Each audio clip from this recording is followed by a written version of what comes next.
Ça sera page 644. On prendra Marc chapitre 1 toujours, les versets 29 à 45.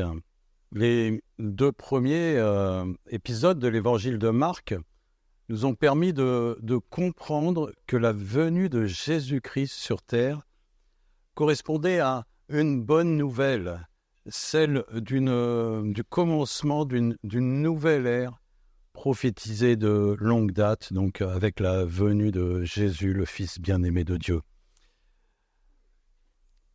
Ère de l'avènement d'un nouveau royaume très différent de tout ce que l'homme a pu connaître à ce jour. Jésus est venu appeler des hommes, est venu appeler des femmes à la repentance pour s'unir à lui et devenir ainsi des enfants de Dieu dans son royaume éternel. Enfants qui, transformés par sa puissance, proclameront cette bonne nouvelle au monde entier. Et la semaine dernière, on avait découvert le vrai début de son ministère par l'appel des premiers disciples, montrant Jésus rempli d'une autorité étonnante. Et dans la foulée, nous étions spectateurs d'une démonstration de puissance de son enseignement qui commandait avec autorité et efficacité à un esprit impur. Jésus a le pouvoir de lutter et vaincre les forces obscures. Il a le pouvoir de nous en libérer. Et j'aimerais rappeler que cette scène et le début de notre texte d'aujourd'hui se déroule un jour de sabbat à Capharnaüm. Alors Capharnaüm, ce n'est pas un hasard, ça signifie ville de la consolation. Et sabbat, c'est le jour du repos, mais c'est aussi, le jour du salut.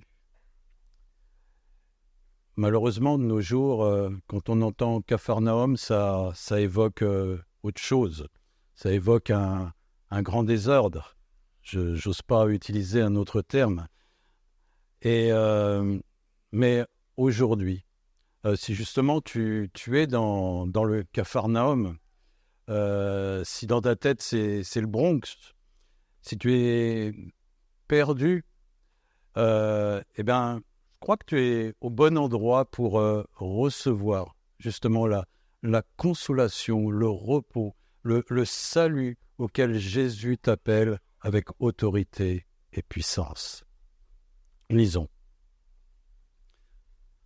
En sortant de la synagogue, ils se rendirent avec Jacques et Jean à la maison de Simon et d'André.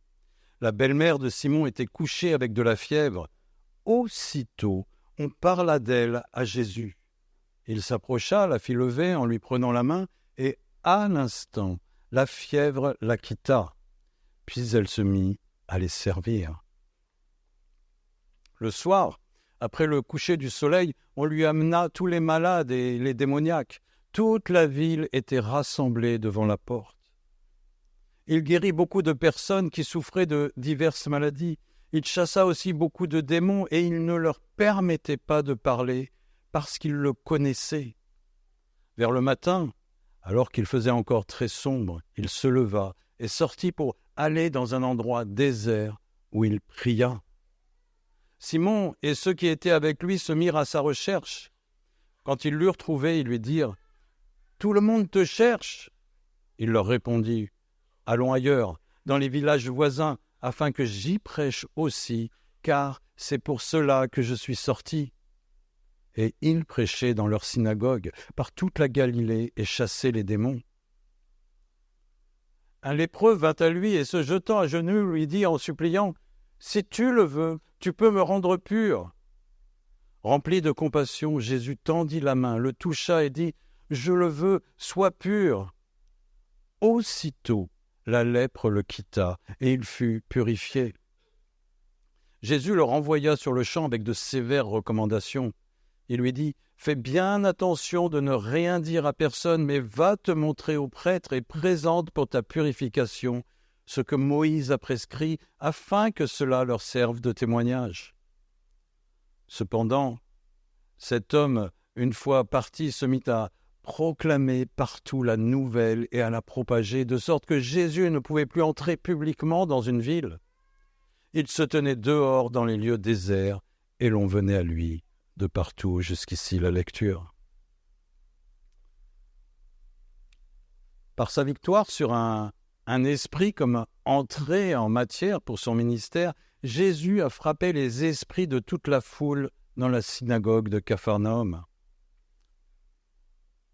Et alors donc, qu'allait-il se passer après cette tonitruante entrée en matière? Jésus est le libérateur. Il doit prendre le pouvoir face à l'oppression, face aux Romains. Il doit nous libérer comme Moïse a libéré le peuple hébreu des Égyptiens. Mais où est ce royaume? C'était peut-être les questions que se posaient les villageois. Face à cette question, nous avons, au travers de ce texte, l'impression d'un Jésus qui va rentrer dans une sorte de train-train quotidien. Il va de ville en ville, il chasse des démons, guérit des maladies, puis se retire dans des lieux désertiques pour prier, s'éloigner de la foule, comme s'il voulait rester anonyme. Et il ne désire que l'on parle de lui qu'au minimum.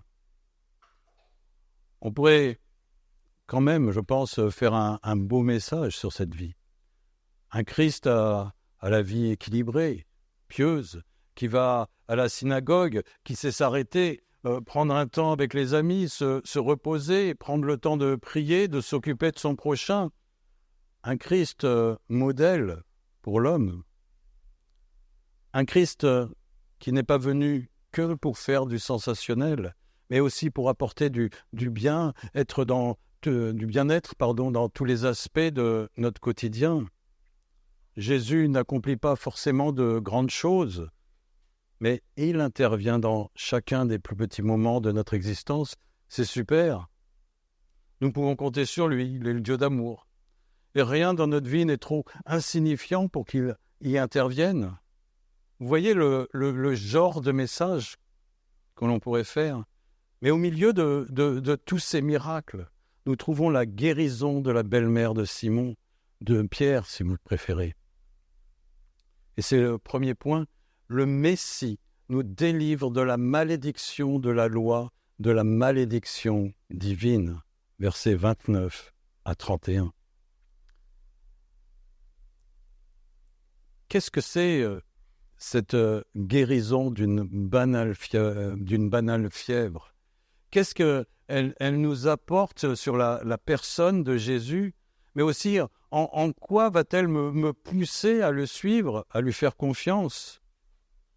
Pourquoi Marc détaille ce miracle de Jésus dans ces versets, alors qu'il vient d'accomplir un miracle extraordinaire en chassant d'une façon spectaculaire un esprit impur? Et puis, dans la suite, sans aucune explication, on a l'impression qu'il accomplit une multitude de miracles bien plus spectaculaires pendant une soirée. Ça, c'est motivant, ça c'est du spectacle. Mais voir Jésus, pardonnez-moi, administrer un cachet d'aspirine, un cachet de Doliprane, bof. La différence entre la guérison de la belle-mère et toutes les guérisons diverses que Jésus opère le soir, c'est que le mal, la maladie est connue, c'est une fièvre. Et si vous cherchez dans l'Ancien Testament cette maladie, vous constaterez qu'elle n'apparaît que 3 fois. Dans Lévitique 26, verset 16, dans Deutéronome 28, verset 22, et Deutéronome chapitre 32, verset 24. Et dans les 3 cas, elle fait partie d'une promesse de malédiction envoyée par Dieu suite à une désobéissance à ses commandements. Lisons par exemple Lévitique 26, versets 13 à 16. « Je suis l'Éternel, votre Dieu, qui vous ai fait sortir du pays d'Égypte, qui vous ai tiré de la servitude. J'ai brisé le lien de votre joug, et je vous ai fait marcher la tête levée. si vous méprisez mes lois et si votre âme a en horreur, mes ordonnances, en sorte que vous ne pratiquiez point tous mes commandements et que vous rompiez mon alliance, voici alors ce que je vous ferai. J'enverrai sur vous la terreur, la consomption, c'est le dépérissement, et la fièvre, qui rendront vos yeux languissants et votre âme souffrante, et vous sèmerez enfin vos semences, vos ennemis les dévoreront. La fièvre, symbole de malédiction pour un peuple qui méprise les commandements de l'Éternel. Symbole de malédiction pour tout homme qui n'observe pas ses lois, qui a en horreur ses ordonnances. Pour les 3 textes, le contexte est quasiment le même. Tout d'abord, des bénédictions pour l'obéissance à la parole de Dieu, et puis derrière, des malédictions dans le contraire, dont la fièvre. Alors, c'est vrai qu'il est agréable de lire le côté bénédiction qui vient avant dans ces 3 textes. Dieu est riche en bonté. Par contre, lorsque l'on atteint le mais si vous n'écoutez pas, alors ça devient nettement moins agréable. Ça commence à piquer grave, comme disent les jeunes. La fièvre, conséquence pour l'homme de son éloignement de Dieu, de sa négligence de la parole. La fièvre, dans l'Ancien Testament, dans l'Ancienne Alliance, signe de la malédiction, signe de la punition divine. La fièvre est une mise en garde pour l'homme des conséquences de la manière dont il oriente sa vie. La fièvre, comme une des explications possibles à la présence de l'esprit impur qui avait pris possession de l'homme dans le texte de la semaine dernière. Il n'avait peut-être pas orienté sa vie selon la loi de Dieu et donc laissé une place dans son cœur pour que l'esprit impur vienne. Mais dans les 2 cas, celui de l'esprit impur et celui de la belle-mère, il s'est passé une chose. Jésus s'est approché. Jésus est venu à leur rencontre. Jésus, ce n'est pas lui qui a envoyé l'esprit impur.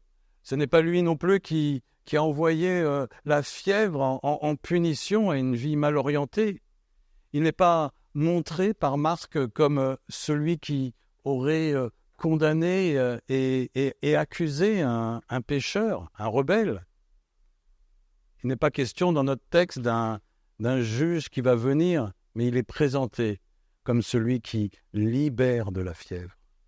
Nous n'avons plus affaire à un Dieu qui juge, mais nous sommes maintenant en présence d'un Dieu, du Fils de Dieu qui est venu pour nous bénir et nous libérer de la malédiction divine. Cette vérité est confirmée par l'apôtre Jean qui dira « Dieu, en effet, n'a pas envoyé son Fils dans le monde pour juger le monde, mais pour que le monde soit sauvé par lui, et celui qui croit en lui n'est pas jugé. » Jean 3, versets 17 et 18. C'est une des grandes réformes de son royaume que Jésus est en train de démontrer par cet acte de guérison de la fièvre. Cette femme, du verset 31, en acceptant la main de Jésus, en lui faisant confiance, est guérie instantanément et gratuitement. On le sait, c'est Jésus qui a payé. Rien ne transparaît dans le texte sur sa foi. Elle est malade, elle est allongée. Jésus lui offre son secours sans poser la moindre question. Il lui tend la main et elle n'a qu'à la saisir pour se relever. Ce oui de la belle-mère à la main tendue de Jésus, n'est-ce pas une merveilleuse image du salut par la grâce de Dieu au moyen de la foi en Jésus-Christ? Voilà ce qui se cache derrière le cachet de Doliprane, une image du Messie qui vient ôter la malédiction de la loi, qui vient ôter la condamnation à mort. Paul dira dans Galates, verset 13, « Christ nous a rachetés de la loi, de la malédiction de la loi, en devenant malédiction pour nous, puisqu'il est écrit « Tout homme pendu au bois est maudit ».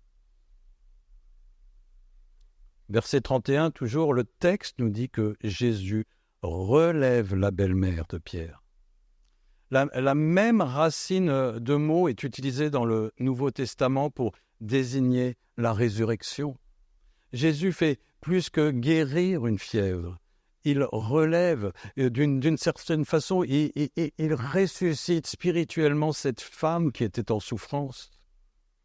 Nous ne savons pas ce qu'elle faisait avant, mais dès sa guérison, sans période de convalescence, elle décide immédiatement de servir Jésus.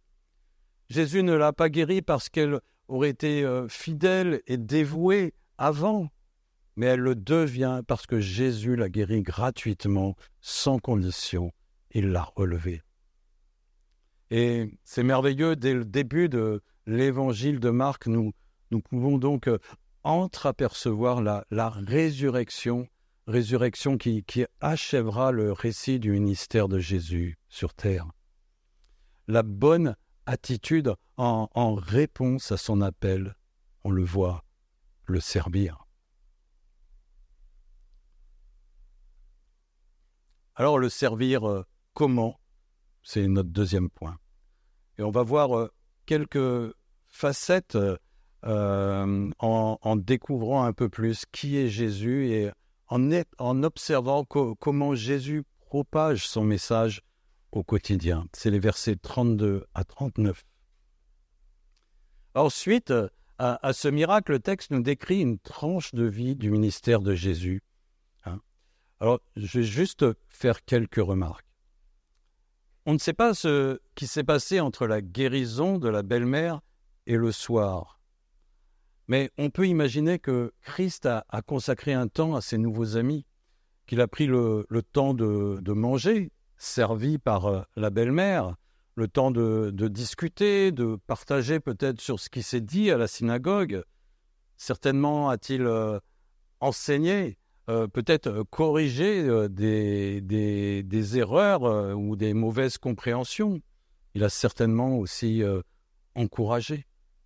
Mais une chose est sûre, il a respecté le sabbat avant de se remettre au travail, verset 32.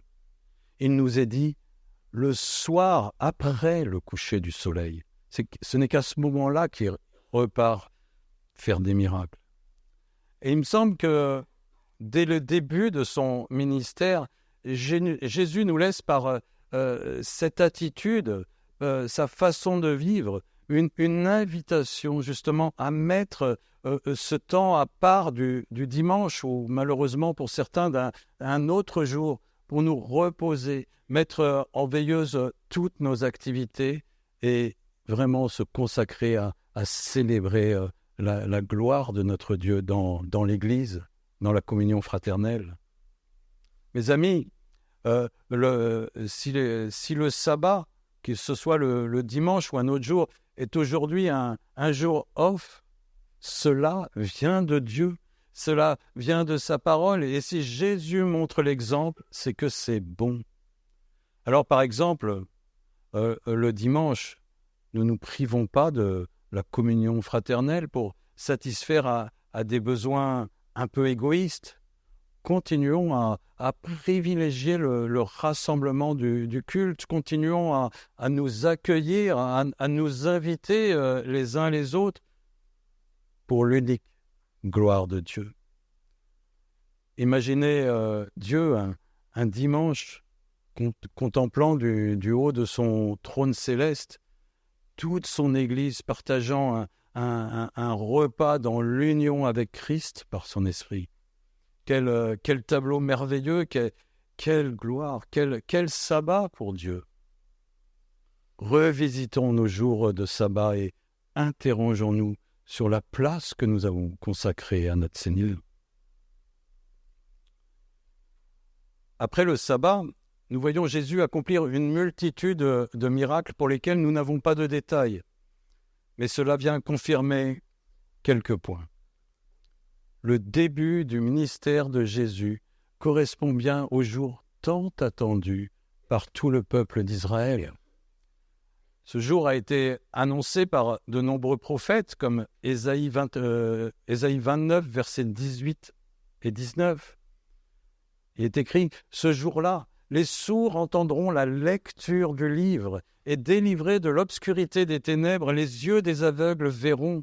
Les humbles trouveront de plus en plus leur joie en l'Éternel, et les plus pauvres de l'humanité seront remplis d'allégresse grâce au Saint d'Israël. » Jésus est bien le Fils de Dieu. C'est le début de l'accomplissement de nombreuses prophéties où les maladies disparaissent, où le peuple se réjouit à nouveau. Grâce à quoi? Grâce au Saint d'Israël, précise ce texte. Saint d'Israël, identifié justement par l'esprit impur dès le premier miracle de Jésus dans cet évangile. Esprit qui dit « Je sais qui tu es le Saint de Dieu. » Et juste après, de nombreuses guérisons sont opérées par Jésus. Mais aussi, beaucoup de démons sont chassés. Jésus chasse les ténèbres. Jésus délivre des hommes, Jésus délivre des femmes de l'obscurité des ténèbres. Le jour de victoire a commencé. Au passage, Jésus muselle certainement la parole des démons, en fait, pour éviter qu'ils ne propagent peut-être de fausses informations sur sa personne, sur sa mission. La lecture du livre a commencé comme annoncé par Ésaïe. Elle se fait entendre par l'action audible et visible de Jésus. Les sourds entendent, les aveugles voient, il est la parole de Dieu, il l'incarne. Je dirais qu'en regardant, en observant la vie de Jésus, c'est la parole de Dieu que nous contemplons, que nous entendons, c'est Dieu lui-même en action que nous découvrons. Autre remarque, la puissance infinie de Jésus. Les deux premiers miracles ne sont pas un coup de chance ou le résultat d'un tour de passe-passe ou de magie bien préparée. Toute une ville profite de la présence de Jésus, profite des guérisons de toutes sortes de maladies. De nombreux démons sont aussi chassés en signe de confirmation de la toute-puissance de Jésus. Voilà ce que nous enseigne ce début actif et extraordinaire de Jésus. Voilà ce qui est témoigné non pas à une ou deux personnes, ni à quelques-uns dans le désert, mais à toute une ville. En une journée, la bonne nouvelle du royaume s'est propagée à la vitesse grand V.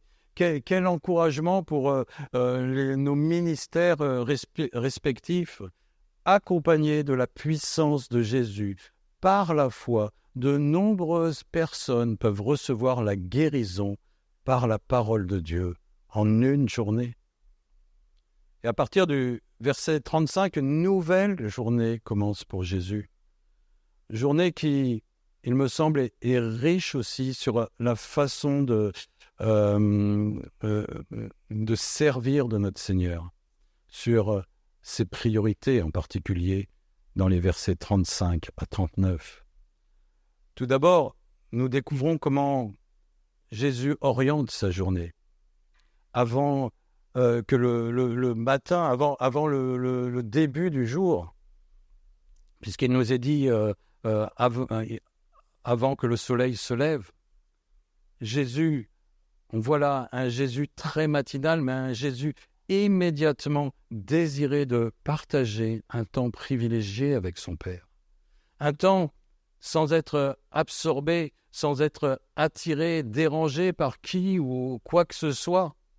Un temps, Erwan le dit souvent, un temps sanctuarisé. Et nous voyons les efforts qu'il déploie pour garantir la qualité de ce temps.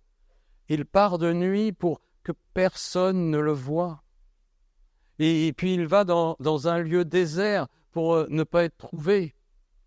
Et tous ses disciples et peut-être même des villageois seront obligés de le traquer pour le retrouver. Ce sens de chercher apparaît dans la version grecque.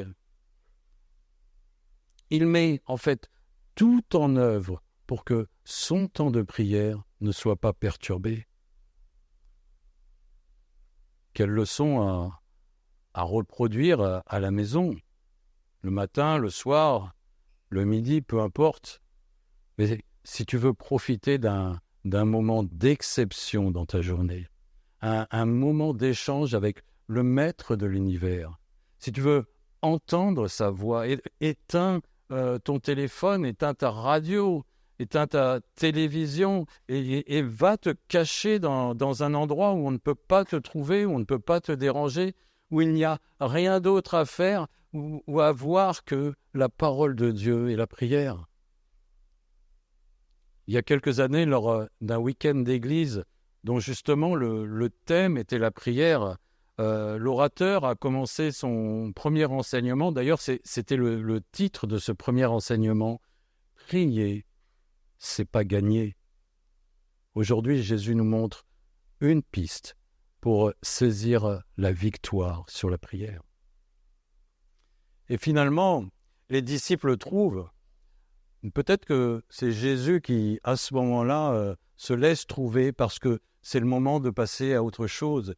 Et les disciples lui font comprendre qu'il est attendu. Tous te cherchent, certainement pour dire qu'il y a encore de nombreux malades à guérir à Capharnaüm, ou qu'il y a encore de nombreux esprits. Mais Jésus leur fait comprendre que ce n'est pas sa priorité. Il n'est pas venu pour faire que du sensationnel. Si tu cherches Jésus pour cela, ce n'est pas la bonne motivation. Il faut que je prêche ailleurs, dit Jésus, dans d'autres villes. C'est pour cela que je suis venu. C'est ma priorité. C'est comme s'il disait en parlant de sa journée à Capharnaüm, toutes ces guérisons, toutes ces délivrances, tous ces enseignements, je les ai accomplis pour que vous compreniez qui je suis. J'ai incarné Dieu et sa parole dans cette ville, et cela doit pour le moment leur suffire comme témoignage et comme information, on va dire, pour décider de me suivre. Quelques jours plus tard, si vous avancez dans la lecture de l'Évangile, il reviendra quand même à Capharnaüm. Mais si aujourd'hui tu entends le Fils de Dieu t'appeler, saisis sa main comme l'a fait cette femme qui avait la fièvre. Ne tarde pas. Un jour, la parole de Dieu nous dit que ce sera trop tard. Malgré sa popularité grandissante et la gloire qu'il pourrait en tirer, Jésus insiste sur le fait que la priorité de son ministère est la proclamation de l'Évangile et non la guérison physique. Je vous rappelle le ministère qu'il a donné aux premiers disciples. C'est de le suivre pour devenir des pêcheurs d'hommes. Comment? En proclamant la bonne nouvelle dans de nombreux endroits. On pourrait ajouter quelles que soient les circonstances. C'est ce que Jésus va faire en allant dans d'autres villes de Galilée. Et il va le faire sur le même modèle que ce premier jour de sabbat. C'est-à-dire en se rendant dans les synagogues, lieu privilégié à l'époque pour écouter la parole, et lieu aussi privilégié pour recevoir un enseignement. Et il continue aussi à faire des miracles comme à Capharnaüm. Verset 39. Et on le voit, il y chassait les démons. Et certainement, je pense que dans ces autres villes, il accomplissait d'autres miracles qui guérissaient des maladies, mais ce n'est pas écrit. Mais c'est ce que je pense, car je crois qu'en ne relatant qu'une seule guérison dans les versets 40 à 45, Marc, inspiré par l'Esprit, a voulu que nous nous y arrêtions tout particulièrement. Et ce sera ma dernière partie. Jésus a le pouvoir de nous rendre purs, de nous délivrer du péché. Le problème de l'homme, cela a été rappelé plusieurs fois dans nos prédications, c'est qu'il est séparé de son Dieu, séparé de son Créateur à cause du péché, à cause du mal, à cause de son impureté. Et cette impureté empêche toute relation directe, toute communion entre Dieu et les hommes. Un prophète de l'Ancien Testament s'est écrié « Jusqu'à quand, Éternel, jusqu'à quand vais-je crier à toi? Tu n'écoutes pas. J'ai crié vers toi pour dénoncer la violence, mais tu ne secours pas. » Et un peu plus loin, il donne son explication. « Ah, tes yeux sont trop purs pour voir le mal, et tu ne peux pas regarder la misère. » C'est dans Habacuc, chapitre 1, les versets 2 et 13. L'impureté visée, c'est bien sûr le péché. Dans l'Ancien Testament, la maladie qui, je crois, symbolise le mieux les conséquences du péché, c'est la lèpre. Dans le livre des Nombres, au chapitre 12, Myriam a parlé en mal de son frère Moïse. Elle a fait preuve de médisance. Et l'Éternel intervient et dit « Comment se fait-il que vous n'ayez pas eu peur de parler contre mon serviteur Moïse ?» Puis dans la foulée, la colère de l'Éternel s'enflamma contre eux. Il s'en alla, et la nuée se retira de dessus la tente. Et voici que Myriam était frappée de lèpre. La lèpre, conséquence d'une simple médisance. Qui n'a jamais exprimé la moindre médisance de sa vie? Qui, ce matin ici, n'a jamais péché dans sa vie? Qui ne mérite pas la même issue que celle de Myriam, que celle de la lèpre, que celle de la mort? La suite de l'histoire est terrible et extraordinaire aussi. Myriam est expulsée du milieu du peuple, loin du tabernacle qui symbolisait la présence de Dieu. Elle est mise à l'isolement hors du camp des Hébreux, dans le désert. Ses chances de survie sont quasi nulles. Tout espoir semble vain. Mais Moïse va intervenir par une prière ardente. Il va intervenir auprès de l'Éternel et Dieu va faire grâce à Myriam. Au bout d'une période de 7 jours, l'Éternel la guérit et la réintègre dans son peuple. Le tabernacle lui est à nouveau ouvert. 7 jours signifiant peut-être une œuvre parfaite, un sacrifice parfait qui l'aurait rendu pur. Mais 7 jours pendant lesquels le peuple devra attendre sans avancer dans son voyage vers le pays promis. Du temps de Jésus, les grands prêtres ne pouvaient que constater et déclarer l'impureté ou la pureté des lépreux, c'est dans Lévitique 13.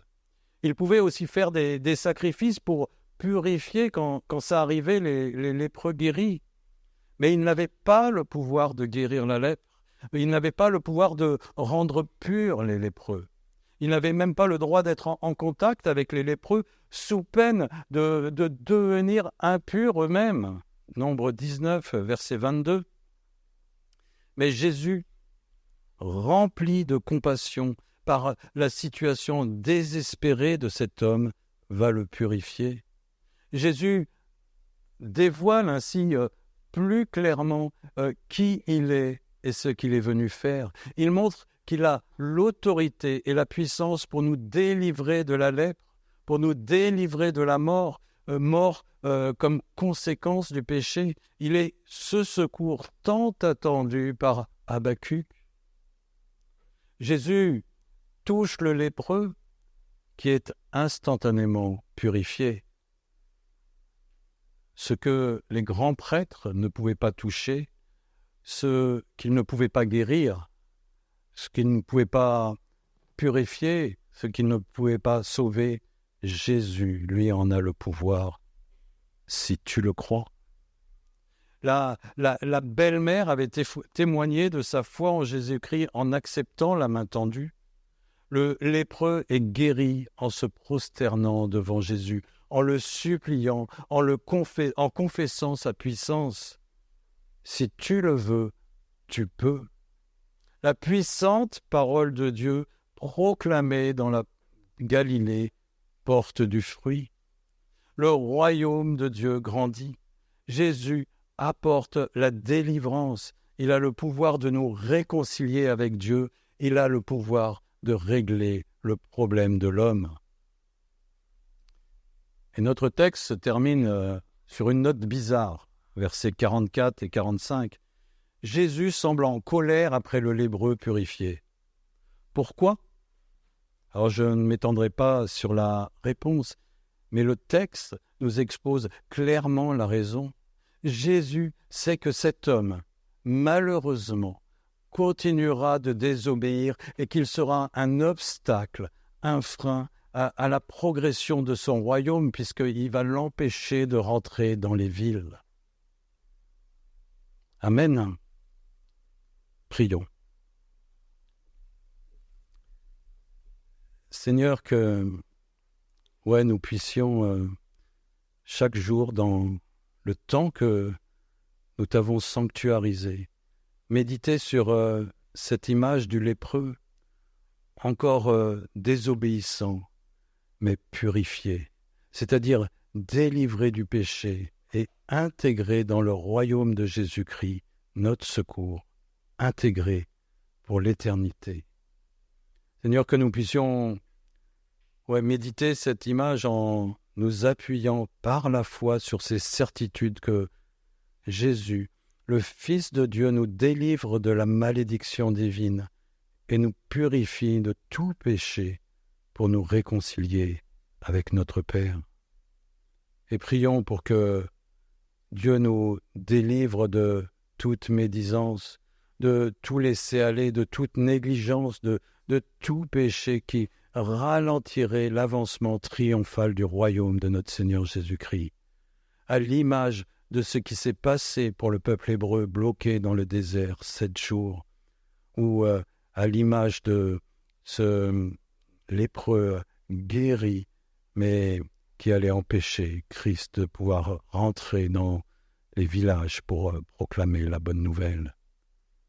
Seigneur, nous prions pour que ton règne vienne, pour que ta volonté soit faite sur terre comme au ciel, dans le nom puissant du Fils de Dieu, Jésus-Christ.